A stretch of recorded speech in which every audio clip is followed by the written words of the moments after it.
Hello అండి, నమస్తే, good morning అందరికీ. 2 కేజీల కేక్ వేస్ట్ అయిపోయిందండి. అసలు నా మనసులోనే లేదు. మా వారైతే అప్పుడప్పుడు ఇలా జరుగుతాయని చెప్తున్నారు. ఏం జరుగుతాయో ఏంటో. ఇది చూస్తున్నారా? కేక్ చాలా బాగుంది కదా, మంచి స్మెల్ వస్తుంది అండ్ చూస్తుంటేనే తినేయాలి అనిపిస్తుంది, అంత బాగుంది.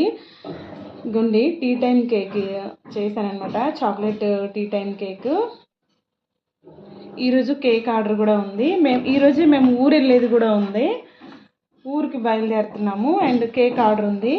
ఇగోండి, ఇది 1 కిలో, అది 1 కిలో కేక్ అనమాట. అంటే ఇది డెకరేషన్ చేస్తే 1 కిలో అవుతుంది. ఇప్పుడు ఇదైతే 1/2 కిలో బేస్ అనమాట. ఇది చూడండి, పూర్తిగా వేస్ట్ అయిపోయి నీటిలో పోసిన పన్నీర్లా అయిందనమాట. ఎందుకు ఇలా అయింది అని అంటే, కోకో పౌడర్ తీసుకొచ్చారు బయట నుంచి, నా దగ్గర ఉండేది అయిపోయింది.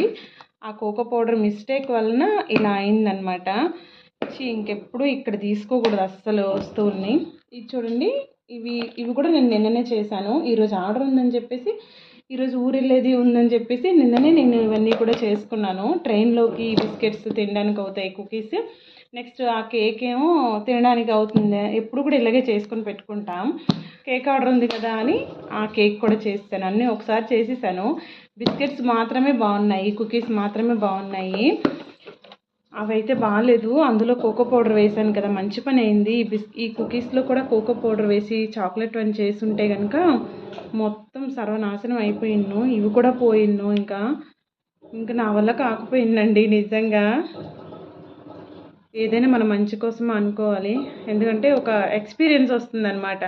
దేన్ని కూడా యూస్ చేయకూడదు అన్నట్లు బుజ్జి చేశాను. కుకీస్ అయితే సూపర్ ఉన్నాయి. కేక్ కూడా బాగుందండి.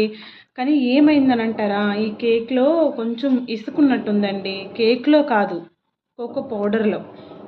కోకో పౌడర్ మా దగ్గర అయిపోయింది. ఫస్ట్ ఉండేది మంచి బ్రాండ్ తెచ్చుకుంటాను. హోమ్ మేడ్ అంటేనే మనం ఇంట్లో వాడేవి తెచ్చి పెట్టుకుంటాం కదా, నేను అలాగే తెచ్చి పెట్టుకున్నా. మంచివి అవన్నీ బాగున్నాయి. అవి అయిపోయాయండి నా దగ్గరవి. ఇంకా ఇక్కడికి వచ్చి షాప్ దగ్గర తీసుకోండి అని చెప్పేసి ఆయనకు పంపిస్తే లూజ్ ఉందని చెప్పారు. సరే ఏదో ఒకటి తీసుకురండి, ఇక్కడ మనకు అప్పుడు అవసరం కదా అని చెప్పేసి తీసుకున్నాము. అది ఏమైందంటే, ఆ కోకో పౌడర్లోనే లూజ్ ఇచ్చారు వాళ్ళు. కోకో పౌడరు అందులోనే ఇసుకుందండి. నీకెలా తెలుసు అని అనుకుంటున్నారా? నేను ఈ కేక్ టేస్ట్ చేసిన తర్వాత, అది మేము తిందామని చెప్పేసి పీసులు చేశాను కదా, ఈ కేక్ టేస్ట్ చేసిన తర్వాత అది ఎలా ఉందంటే, తినేటప్పుడు నోట్లో తగులుతుందనమాట. ఇది తినేటప్పుడు అదొకలా ఇసుకుంటే మనం ఎలా దేనిలోనే ఇసుకుంటే కరకరలాడుతూ అలా ఉంటుంది కదా, అలా ఉందన్నమాట. చిన్న ఇసుక, అది అంత పెద్దదేమీ కాదు, అలా ఉంది. ఇంకా తినడానికి బాగోదు కదా, తినలేము చేయలేము. అందుకని 2 కేకులు వేస్ట్ అయిపోయాయండి. మళ్ళీ వెళ్ళి వెతికాను, నేను ఈవినింగ్ వెళ్ళి వెతికాను. ఎందుకంటే కేక్ ఆర్డర్ ఉంది కదా, మరి ఆర్డర్ ఇవ్వాలి కదా, మాట ఇచ్చాను ఎప్పుడో ఇవ్వాలి కదా. అందుకని మొత్తం వెళ్ళి వెతికాను, కానీ అస్సలు ఎక్కడ మంచి బ్రాండ్ దొరకలేదండి. మళ్ళీ అదే బ్రాండ్ ఉందన్నమాట ఇంకొక దగ్గర కూడా.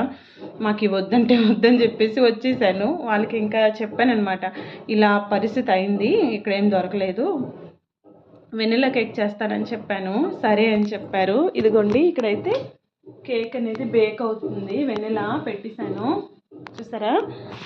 1 కిలో కేకు వెనిలా కేక్ చేసిస్తాను అని చెప్పేస్తే ఓకే పర్లేదు అని చెప్పారు వాళ్ళు. అమ్మయ్య అనిపించింది. ఇంకా ఇప్పుడు స్టార్ట్ చేస్తున్నా. అదే నిన్న బేక్ చేస్తుంటే ఇప్పుడు నేను ఐసింగ్ చేసేసి ఉండేదాన్ని. నాకు బయలుదేరడం కూడా ఈజీ అయిపోయిన్ను. ఏంటో ఏం జరుగుతుందేమో తెలీదు. ఇప్పుడు ఇది బేక్ చేసుకోవాలి. ఇంకా నేను ఇంట్లో పనులన్నీ చేసుకొని మేము ఊరికి కూడా బయలుదేరాలి. బట్టలు సర్దుకోలేదు, బిజార్గా ఉంది. ఓకే, చూసారు కదా, ఇలాంటివి జరుగుతూ ఉంటాయండి. నాకు ఇప్పటి వరకు కూడా కేక్ పోయిందనేదే లేదు. ఇప్పటి వరకు కూడా నేను ఎన్ని కేక్స్ చేశాను అండ్ 6 ఇయర్స్ నుంచి చేస్తూనే ఉన్నాను. కేక్ పోయింది పడేసాము అన్న పరిస్థితి ఎప్పుడూ రాలేదు. కానీ ఇప్పుడు మాత్రం ఇలా వచ్చాయి. వాటిని చూస్తుంటే పడేయాలనిపించదు, అలాగని మనస్ఫూర్తిగా తినలేము. మరి ఏం చేస్తాం చెప్పండి, కుక్కలకి దేనికో వేయాలి ఇంకా. ఓకే అండి, నెక్స్ట్ కేక్ రెడీ చేసిన తర్వాత అప్పుడు చూపిస్తా. నెక్స్ట్ ఈవినింగ్ మేము బయలుదేరేటప్పుడు ఇంకొక వీడియో చేసి పెడతా, చూస్తూ ఉండండి. ప్లీజ్ సబ్స్క్రైబ్ చేసుకోవచ్చు కదా, ఒక లైక్ చేసి కామెంట్ చేయండి. బాయ్.